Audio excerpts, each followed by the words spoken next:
Greetings, you've landed at the VUC, IP Communications and VoIP Community. We would like to thank Simwood.com for their support. Simwood can turn you as a developer into a telco. Our hosted PBX is from onsip.com, and you can go to getonsip.com for a URL people can click to call you.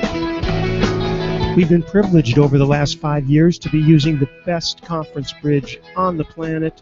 Yes, I'm talking about zipdx.com, full color, full featured, full HD conference bridge. Our website, vuc.me on the webs, hosted by bluehost.com. And our worldwide local rate dial-ins are from voxbone.com.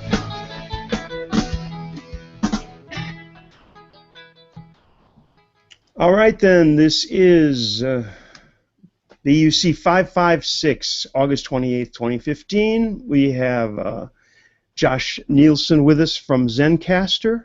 Check that out, Zencastr, Zencastr.com. We're going to be talking to Josh in just a second. But first of all, Michael's got a slide to show us about one of our favorite events of the year. That would be AstraCon. Yes, Allison Smith's going to be there.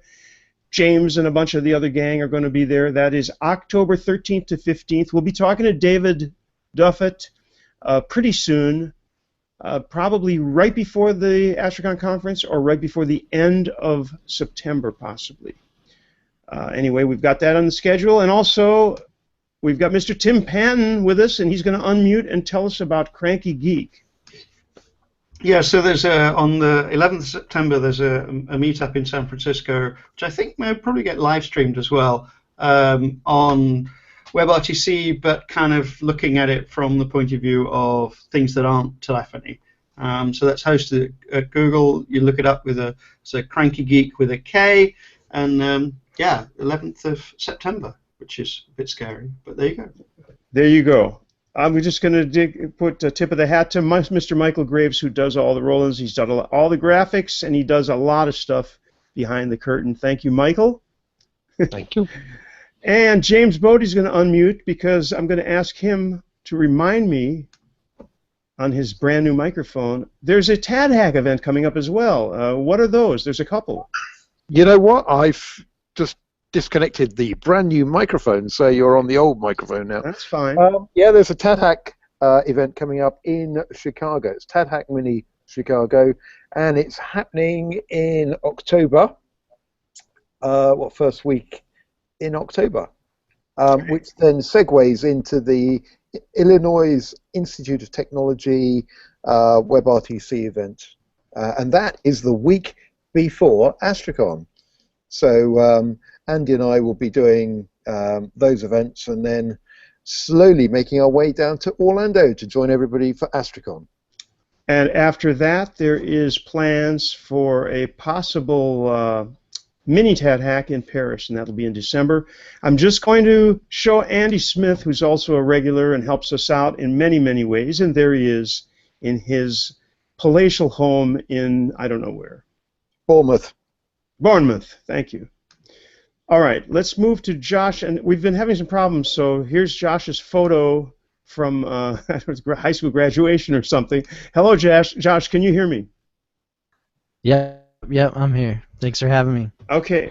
Now, you asked me earlier how I discovered Zencastr, which is a Z-E-N, or for the British, ZENCASTR.com. Everybody go there now and bring the site down. No, don't, because we're going to be using it in a second. This is a service that is probably best left to Josh to explain, and I'm going to go show the page on my browser while he's talking, so you won't have to look at me anymore. And let's rewind all the way back to the beginning and say, you know, what it is, who it's for, and exactly. why it was that you decided that this was necessary. Exactly. Okay, yeah.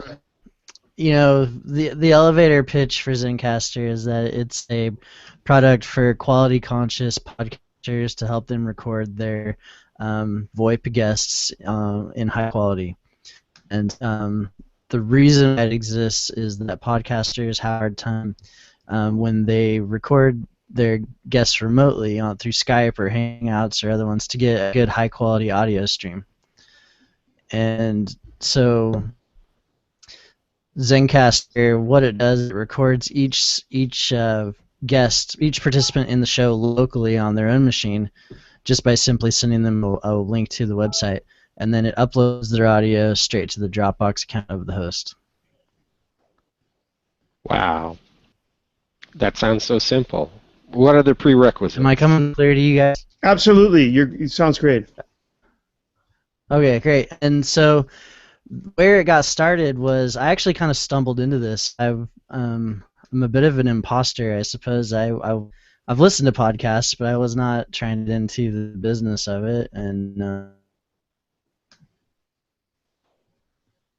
we were trying Oh, to now help musicians. Okay, we've got some up and down audio issues. When it's good, it's very good. Let's see if we can get you back. Can you hear me now? Yes. Yeah, carry on, carry on.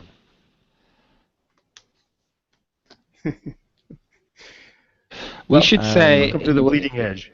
We should say in the way of explanation that Josh is in New Zealand, where Netflix was just introduced. And Exactly. so their internet infrastructure is a bit in distress at the moment, even though it is closing on, 4 in the morning.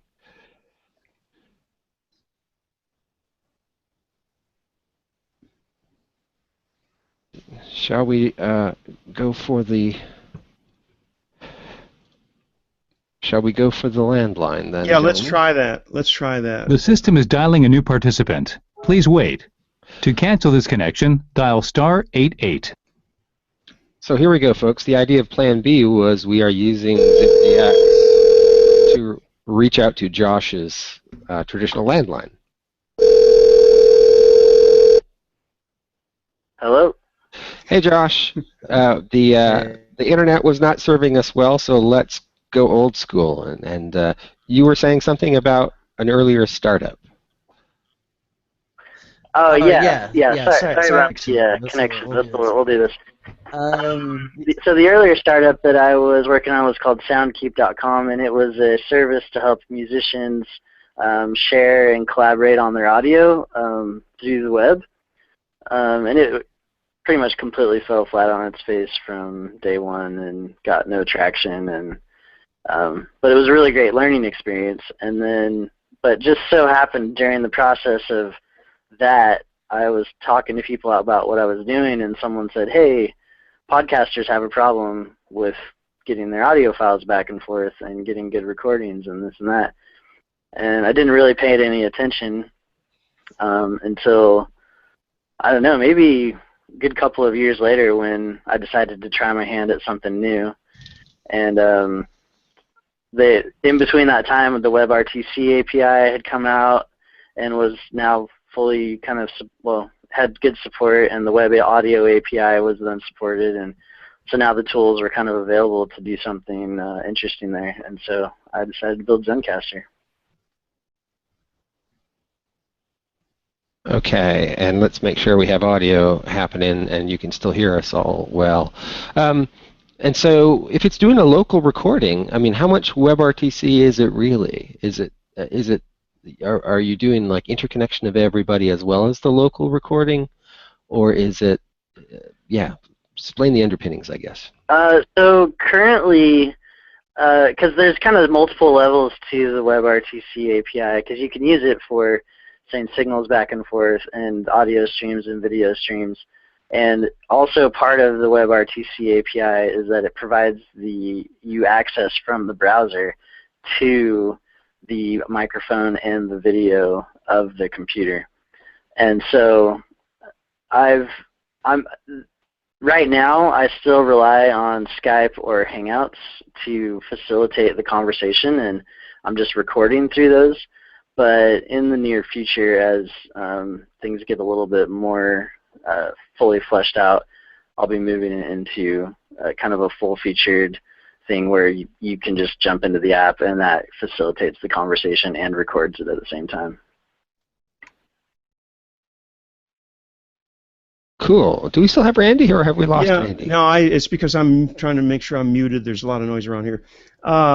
So one of the challenges there are two challenges I see with this. One is that currently every person has to go to a page. Personally, none of us would find this complicated. In fact, we're going to do it in just a minute. People have to go to a URL during their audio conference. And one quick question has to do with the challenge of, with all these different platforms, it's kind of a daunting task to have each person goes to this page, they see their microphone and they have to enable it, and then has there been much trouble with that? Because you never know who you're talking to or what they're talking on, right?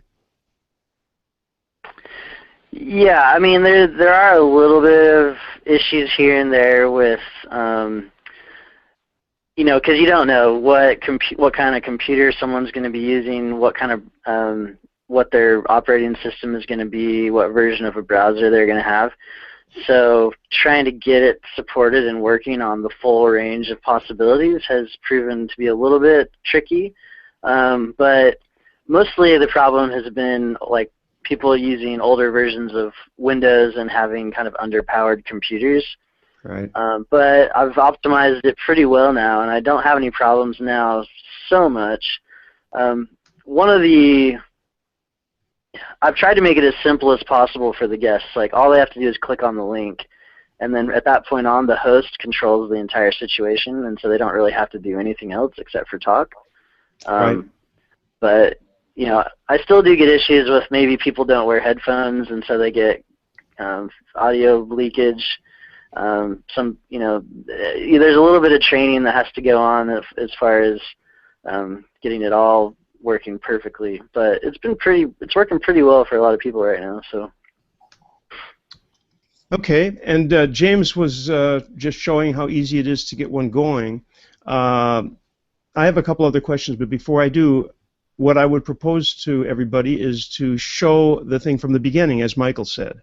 So, does everybody think we're ready to try that? Yep. So Sure. I am showing my initial screen, which shows a couple of past projects. This does a good job showing the dashboard, by the way. So I'm logged in. That's the only thing I've done is log in. It says create a project to start the recording. So I'm going to go over to that screen now. Click on create a new project. I'm going to give it a name, and that name will be Hi James, in honor of Mr. Bodie. And the first thing that comes up is this big warning, and I think this is a great idea, Josh, really do.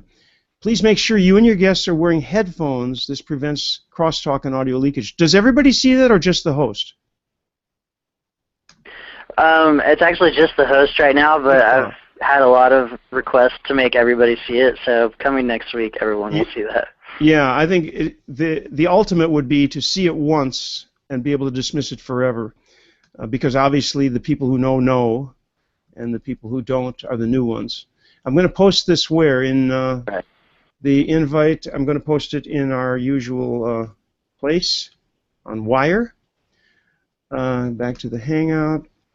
So, oops, that's funny, isn't it? How did that happen? I guess because we're not in the right place. There we are. Okay. So, people are coming in. We can see that now. I have to keep going back to the Hangout to see what's going on. Okay, we're good. So we have 4 people. I think that's probably enough, unless, Tim, are you going to join us? You could if you want. Meantime, as you can see, we're going to go to ARM microphones. And now I've got a prompt that says, you're not recording yet, press record to start. You can see the little, I'm going to move way in so you can see that really nice display.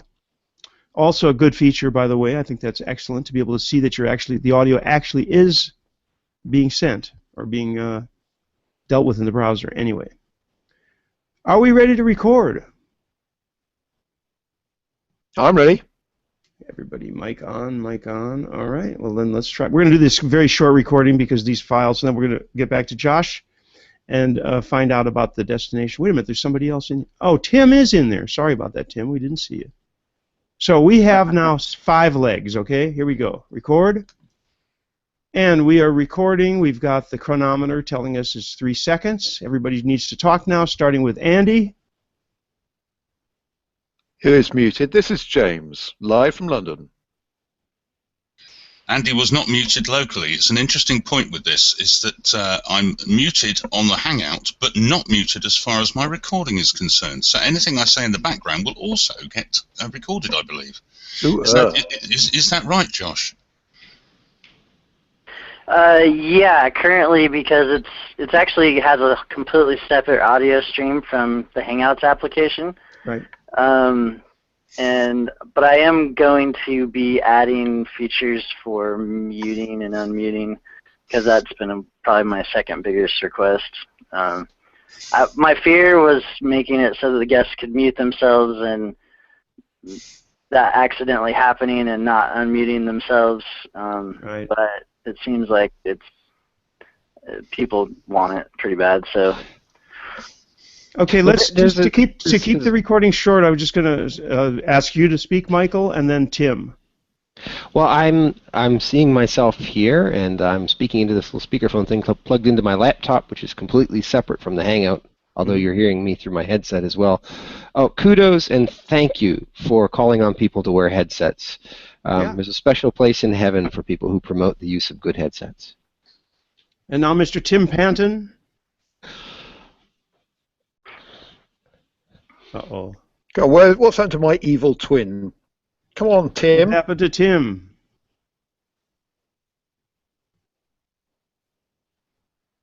You know what? I can't hear him. Oh, he's not. He's speaking on the thing, but not on the. Right. So there you go. It was working, but it wasn't audible that it was working on Hangouts. This is actually quite confusing. Yep, that part is. This multiple mute thing is. So when you coalesce the service down to one thing, I think it'll be a lot clearer. Okay, and I'm going to stop this at 2:10. So yeah, I agree with that. It'd be a cleaner solution. We have done this. Last week we had quite an interesting exercise of trying to bring an audio-based service into a Hangout, and it gets complicated. It's more complicated trying to show these services interconnected with other services than it is to just use them in isolation. No, that's definitely true. So whilst that download is happening, can I ask about the technology going on in the browser? 3 seconds. Everybody needs to talk now. Start. How did that happen? Yes, sorry, that was me. Okay. Go ahead, Tim's question, right? Yeah, no, I was just wondering what's going on in the browser. So is this web audio? Yes. So what's happening is I've used the WebRTC API to access your microphone, and I've grabbed that audio stream, and then as it comes in, I think every 16,000 bytes that come through, I then send it in chunks to a MP3 encoder, and it encodes your audio to MP3 in the browser, and then every 500K or so that gets stacked up, it then streams those in and uploads to the host Dropbox account.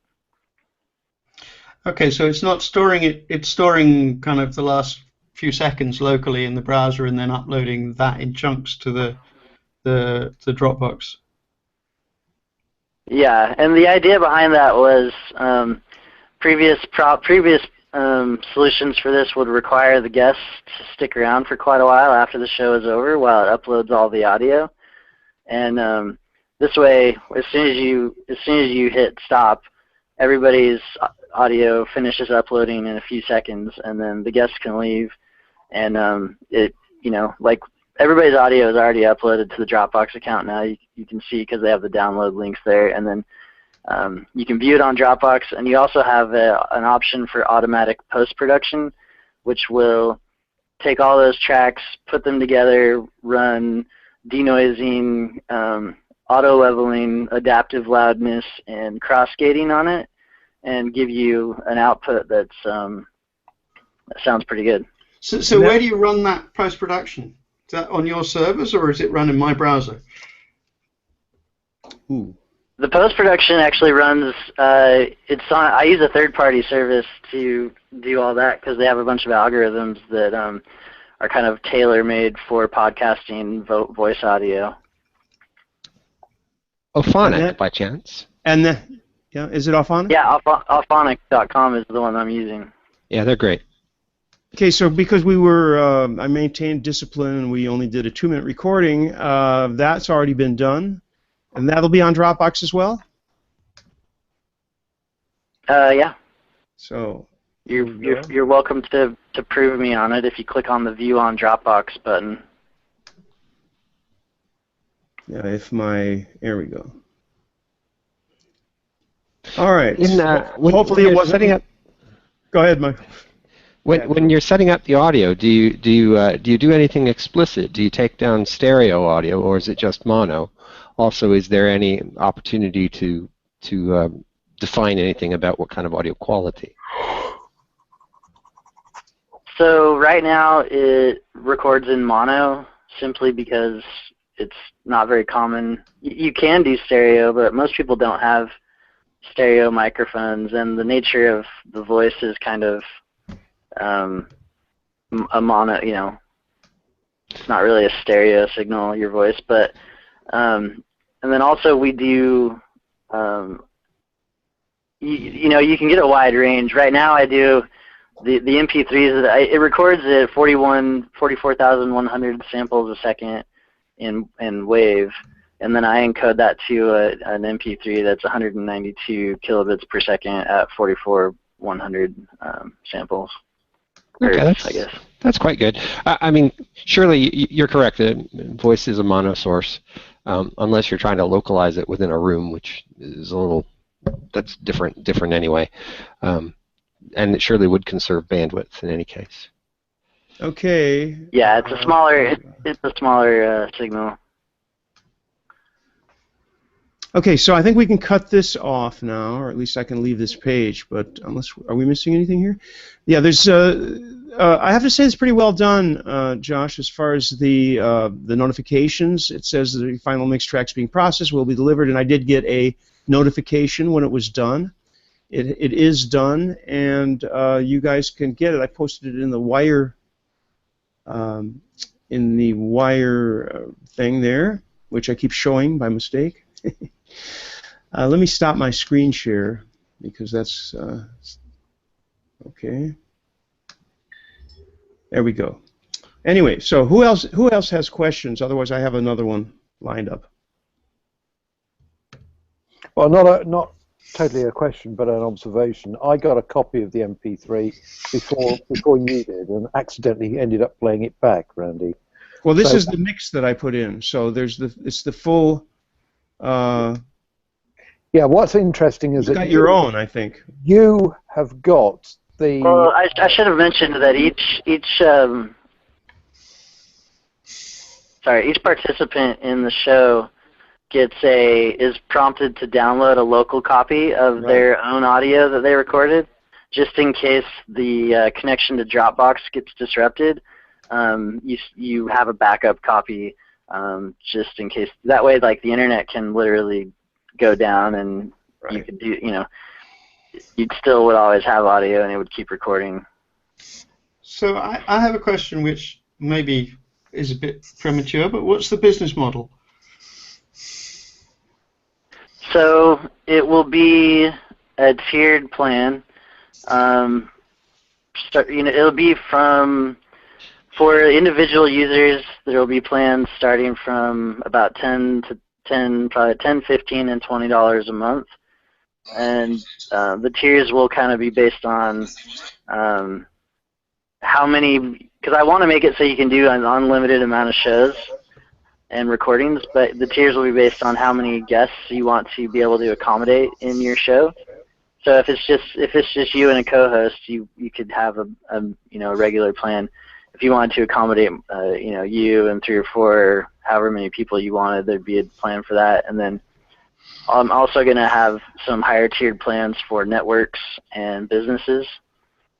That would include kind of managing the files and managing multiple shows under one account and things like that. Okay, and the obvious expansion for this is to add video for an extra charge as well, I think. Could you do that? I think that's a great idea. There's some issues then get involved with just the sheer size of the video data. I've done some tests loading up data into the browser, and currently you don't have access to save things to the hard drive, so I have to load it up into RAM, and you get it to about 2 gigabytes and it starts choking. So, but it is a request that I get frequently, and I'm watching the capabilities of the browsers, and as that becomes a solid capability, it'll be something I'll definitely be adding. There is a project that actually does that, James, and I think you know that it's called Jitsi. What you could do actually would be to just upload a snapshot so that you've got a static picture of the guest, rather like we have at the bottom of Hangouts at the moment. So just at the beginning, you've got a snapshot of the guest, and you could upload that with it, rather than trying to do full video. And the APIs for that are available and work pretty well, I think. That's actually a pretty good idea. I might have to use that. Good. You're welcome. Okay, Josh. The other thing I wanted to ask about, because I think people have spoken of this before, is the potential problem of in a 1 hour, 2 hours sync loss. What have you observed on that? And of course, when people drop out also and come back, maybe that should be the first question. If someone drops out of a conference and comes back in a podcast, let's say, even if there's only 2 people, what is the effect there? I think you have one thing that you've got going that was able to you foresee that problem, right? Well, so Zencastr, once you start the recording, it no longer relies on the internet to keep recording. Granted, if you're using Skype or Hangouts, your conversation is going to be interrupted. But like for instance, if you had 2 people talking on the phone and they were recording into their computer on Zencastr, the internet could die completely, and the show would still be recorded in perfect quality until the end. And then, so right. It doesn't affect Zencastr directly, except for it's hard to do a show when your internet's down because right. the people don't well, I mean that would require the post-production, but it has nothing to do with what you're doing at Zencastr, actually. On the other hand, just to part B, Tim, is if there is a problem where, say, the computer reboots or whatever, the local recording is going to stop, in which case any continuation would pretty much be futile. If they came back to the same URL and started talking again, the live part, if the person was gone for 2 minutes, I don't know, what even happens then? You leave you've left and then you come back to the URL is actually the question. What happens then?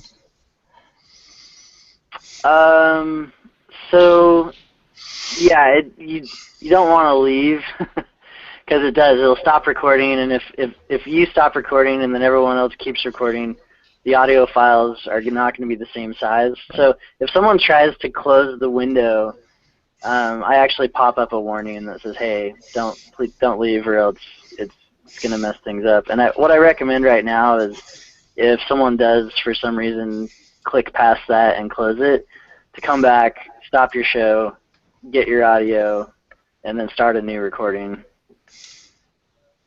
And that way they'll be synced up again, and you can put them back together in post-production.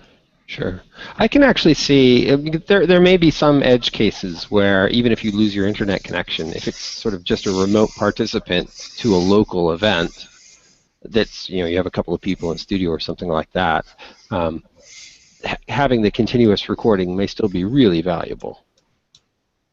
I mean, I've definitely had users of Zencastr that if their internet goes out and they decide to just call each other on the phone, finish the show, the Zencastr keeps recording the whole time, and the audio quality is the same throughout, even though they've changed from Hangouts to the phone. So does that mean that the upload to Dropbox is buffered enough that you can complete a show without that working, and it'll get uploaded when it can? Am I understanding that correctly? Yeah, if it runs into errors while you're trying to upload during the show, it will then try again at the end of the show to re-upload the whole thing.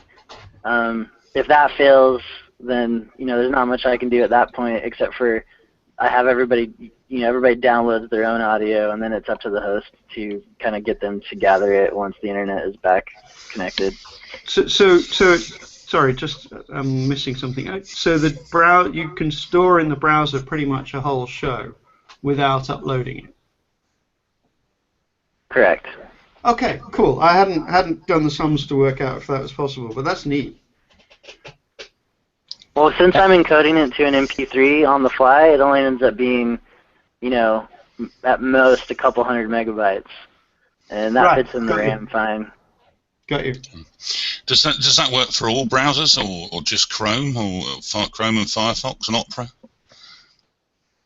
It's Chrome, Firefox, and it actually does work in Opera, although I haven't fully tested that out, so I don't recommend you try it without testing it first. Rumor has it that Edge will have that very soon as well. Actually, Edge has all the APIs, but I block it from being allowed right now because it seems like it has quality problems. It kind of works, but there's like blips and pops in the audio, and I think it's just not handling moving the audio around in the browser fast enough. Ping me offline. I have an idea about what that might be. Okay. I have a question about sort of more the mechanics of the podcasting. Do you get people asking you for things like some better or more evolved indication of audio level? Or are you just engaging like the AGC within the WebRTC realm and letting that happen? Because I see a lot of very non-technical people who kind of don't really appreciate 12 dB difference in audio, which can be, you can make it up in post-production, but it changes the experience of the live event. Yeah, I mean, definitely that's something that is to be watched. What I find is that if as long as it sounds good to you during the show, it'll typically sound at least within a reasonable range recorded afterwards. But that's where the automatic post-production stuff comes in, because you basically set a decibel level target for the tracks, and it levels out all the tracks to try and meet that decibel level, which is, I think, -16 is kind of the recommended for podcast audio. And so even if they're a little bit off at the beginning, it'll level them out for you. Yeah, the folks on this call may not be aware, but a lot of the podcast community put tons of effort into post-production. So the event that happens live is quite a different experience than listening to the podcast, because somebody is putting hours into optimizing the recording later on. We tend to wing things and just strip off the audio from YouTube or from the conference bridge, or run it through a rudimentary post-production process and then let it go.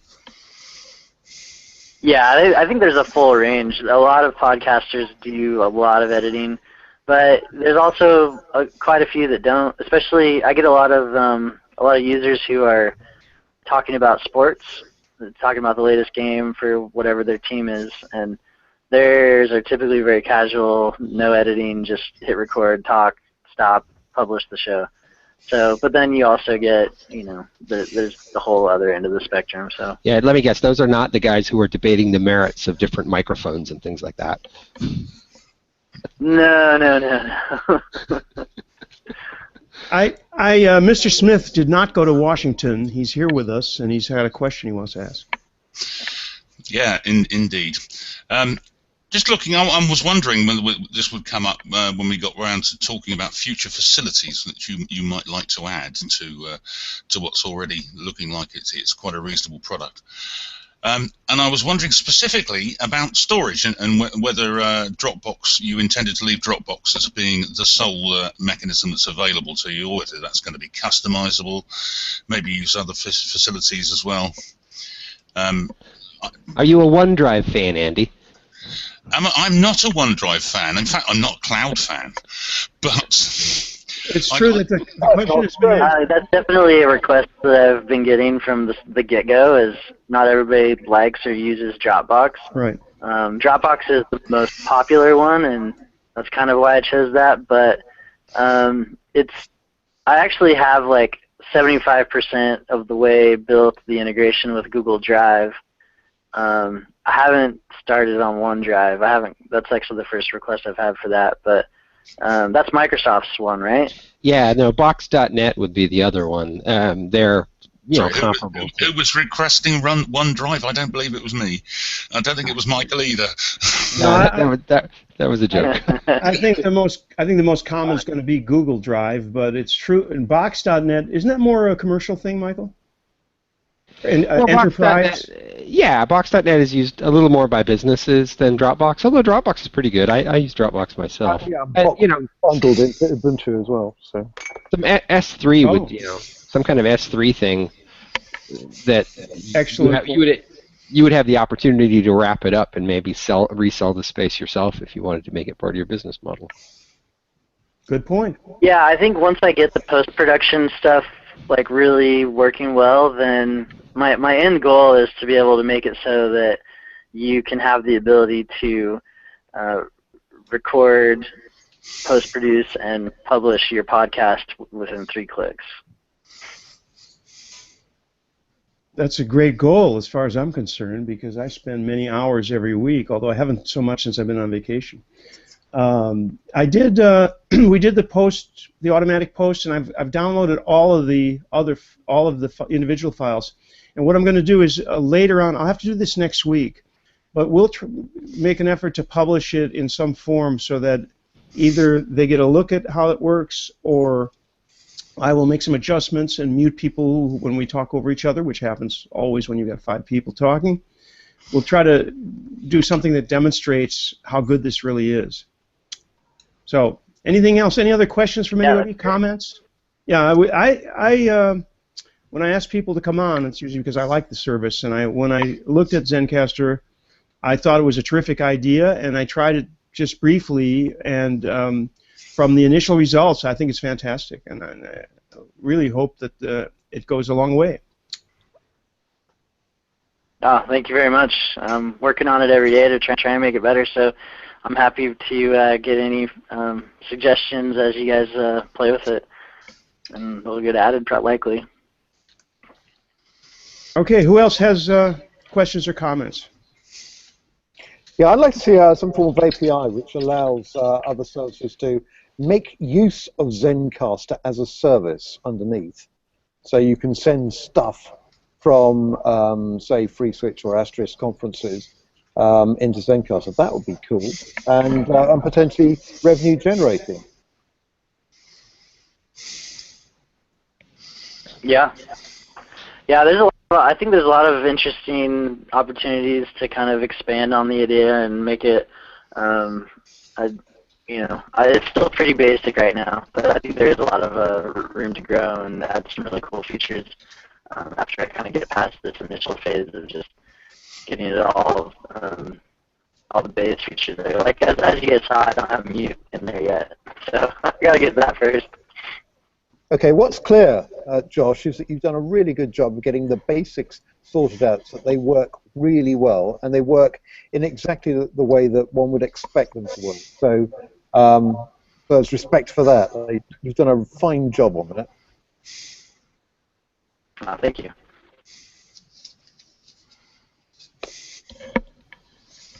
All right. Now that I'm done adjusting my blinds, we need to make a final call for any further questions or comments, because I have a special recipe chocolate-covered banana cake waiting for me. Is this your principal gig, Josh, or is this a sideline for you?